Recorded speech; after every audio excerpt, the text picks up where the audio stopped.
यहाँ आपको बताएं कि वज़ीर ख़जाना मोहम्मद औरंगज़ेब की ज़ेर सदारत इक़्तिसादी राबता कमेटी के इजलास में यूटिलिटी स्टोर्स कॉरपोरेशन के मुलाजमीन के लिए पैकेज मंजूर कर लिया गया है। रेगुलर, कॉन्ट्रैक्ट और डेली वेजेस तमाम मुलाजमीन को पैकेज मिलेगा। ECC ने पैकेज के लिए 30 अरब 21 करोड़ रुपए की सप्लीमेंट्री ग्रांट भी मंजूर कर ली है। मज़ीद क्या तफसीलात हैं बताएंगे डॉन न्यूज़ इस्लामाबाद के चीफ रिपोर्टर सनाउल्लाह खान। जी सनाउल्लाह, बताइएगा इस हवाले से।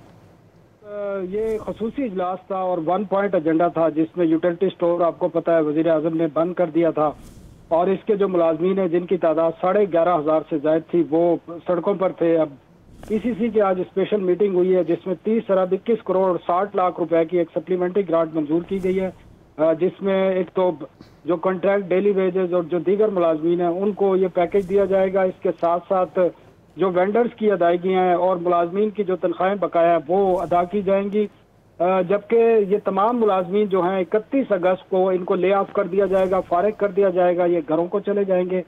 जबकि 800 के करीब जो मुलाजमीन हैं उन्हें सितंबर नवंबर तक, जबकि 326 मुलाजमीन को जून 2026 तक बरकरार रखा जाएगा ताकि यूटिलिटी स्टोर की जो प्रॉपर्टीज हैं और बाकी इशूज हैं वो सेटल किए जा सकें। इसके अलावा वजारत सनत और पैदावार को यह हिदायत की गई है कि इसकी स्मूथ क्लोजर के हवाले से जो भी लाइबिलिटीज हैं उनको CBI के साथ मिलकर इन तमाम मामलात को तय किया जाए।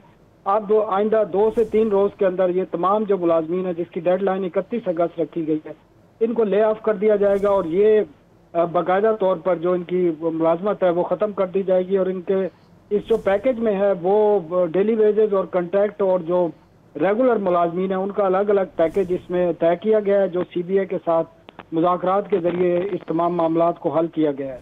जी बहुत शुक्रिया आपका सनाउल्लाह।